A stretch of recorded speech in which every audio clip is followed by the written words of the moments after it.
जब से अतीक मारा गया तब से मुख्तार अंसारी की नींद उड़ी है।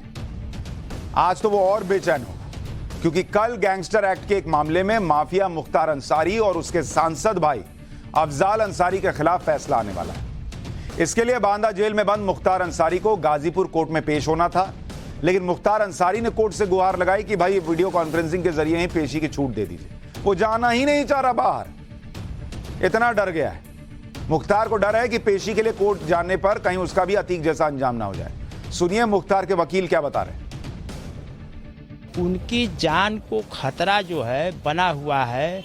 आप जैसा कि देख रहे हैं कि जेल में भी हत्या हो रही है, जेल के बाहर पुलिस कस्टडी में भी हत्या हो रही है, तो ऐसे में उनको जान का खतरा बना हुआ है। और उन्होंने माननीय सेशन न्यायालय से लेकर माननीय उच्चतम न्यायालय तक उनके परिवार की तरफ से प्रार्थना पत्र दिया गया है कि उनकी जान को लगातार खतरा बना हुआ है। उनके विरोधी उनकी हत्या करने की साजिश लगातार कर रहे हैं।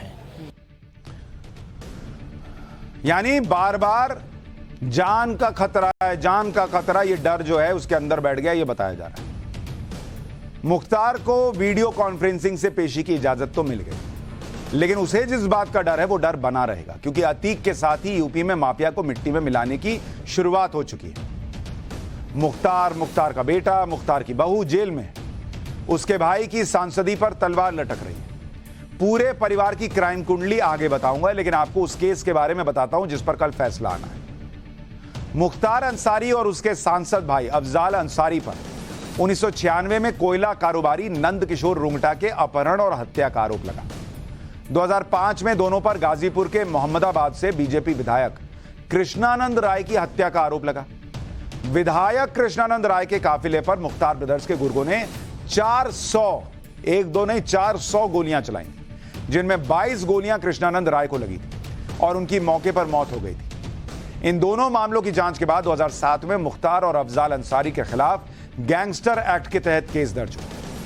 कोर्ट ने 23 सितंबर 2022 को मुख्तार और अफजाल के खिलाफ आरोप तय किए और कल इस केस में सजा सुनाई जानी है। एक तरफ कोर्ट में पेशी के नाम पर मुख्तार अंसारी के पसीने छूट रहे हैं, दूसरी तरफ मायावती की पार्टी बीएसपी से सांसद उनके भाई अफजाल अंसारी को अब सांसदी छीनने का डर सता रहा है।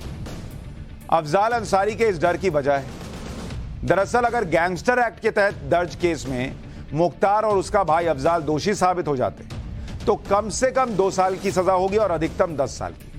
और अगर इस केस में अंसारी ब्रदर्स को कम से कम सजा भी होती तो नियमों के तहत अफजाल अंसारी की संसद सदस्यता रद्द हो जाएगी, क्योंकि representation of the people act के तहत 2 साल या इससे ज्यादा की सजा होते ही सांसदों या विधायकों की सदस्यता खत्म हो जाती है, जैसे अभी राहुल गांधी की हो गई।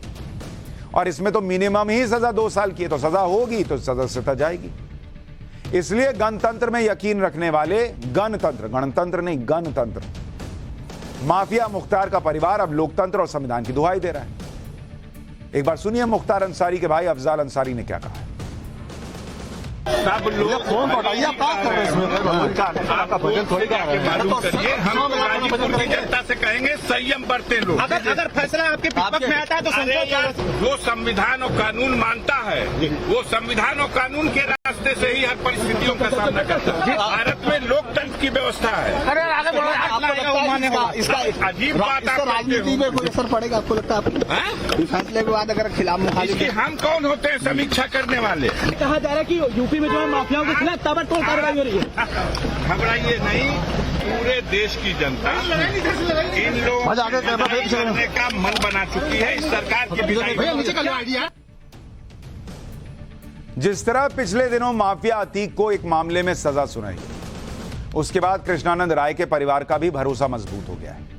जिन कृष्णानंद राय पर मुख्तार ने 400 गोलियां चलवाई थी, कृष्णानंद राय के बेटे को भरोसा है कि अतीक की तरह ही मुख्तार का भी हिसाब होगा। सुनिए कोर्ट का फैसला आने से पहले कृष्णानंद राय के बेटे ने क्या कहा।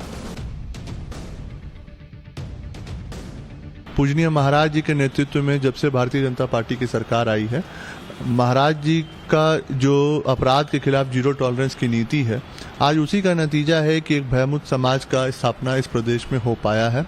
और महाराज जी की ही देन है कि जो आत्मबल और आत्मविश्वास हमारे माता जी में 2017 के बाद से और बढ़ा है कि इनके खिलाफ और अपनी आवाज़ें बुलंद करनी है।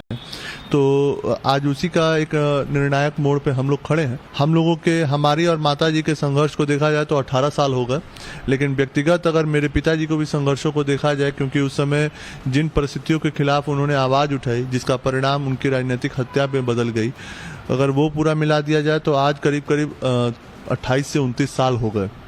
तो एक लंबा दशक बीत गया, एक लंबा समय बीत गया। तो मेरा मानना है कि न्यायपालिका पे हमें दोनों लोगों को भरोसा है और हमें उम्मीद है कि जल्द से जल्द न्याय मिलेगा। तो एक तरफ मुख्तार अंसारी पर कल फैसला आना है, दूसरी तरफ इनकम टैक्स विभाग ने भी मुख्तार पर शिकंजा कसना शुरू कर दिया। हमने पाठशाला में बताया था कि मुख्तार के खिलाफ इनकम टैक्स डिपार्टमेंट ने ऑपरेशन पैंथर शुरू किया था, जिसके तहत मुख्तार की करोड़ों की बेनामी संपत्ति का खुलासा हो चुका है।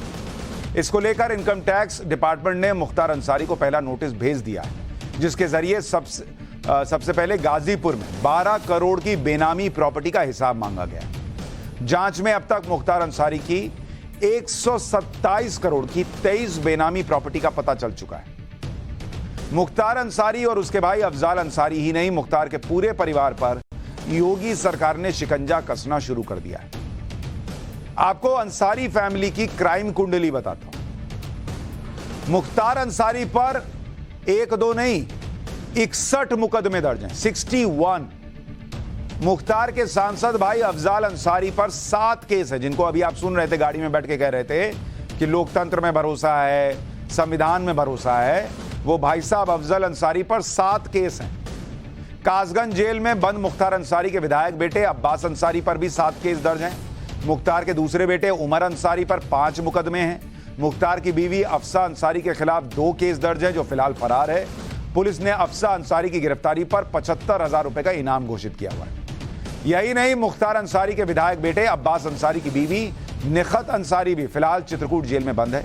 निखत अंसारी पर जेल के नियमों की अनदेखी कर जेल में बंद अपने पति से मुलाकात करने का आरोप है। आज जो मुख्तार अंसारी कोर्ट में पेशी के नाम से डर रहा है, एक दौर में उसने यूपी में खूब आतंक फैलाया, और यह सब हुआ मुख्तार के राजनीतिक रसूख की वजह से। अब उस राजनीतिक रसूख के बारे में भी सुन लीजिए। मुख्तार अंसारी ने 1996 में पहली बार बीएसपी के टिकट पर मऊ जिले की सदर विधानसभा सीट से चुनाव जीता। इसके बाद मुख्तार ने कभी निर्दलीय, कभी अलग अलग राजनीतिक पार्टियों के टिकट पर चुनाव लड़कर 2002, 2007, 2012, 2017 में भी मऊ सदर सीट से चुनाव जीता। इनमें से आखिरी 3 चुनाव मुख्तार अंसारी ने जेल में बंद रहते हुए जीते। 2022 में खुद पर शिकंजा कसता देख मुख्तार ने अपने बेटे अब्बास अंसारी को मऊ सदर सीट से उम्मीदवार बनाया, जो फिलहाल इस सीट से विधायक है। लेकिन आज की डेट में सवाल यह है कि मुख्तार अंसारी को कल सजा क्या होगी, फैसला क्या आएगा सजा पर, और साथ ही क्या योगी जो माफिया राज खत्म कर रहे हैं उसका अगला निशाना मुख्तार है।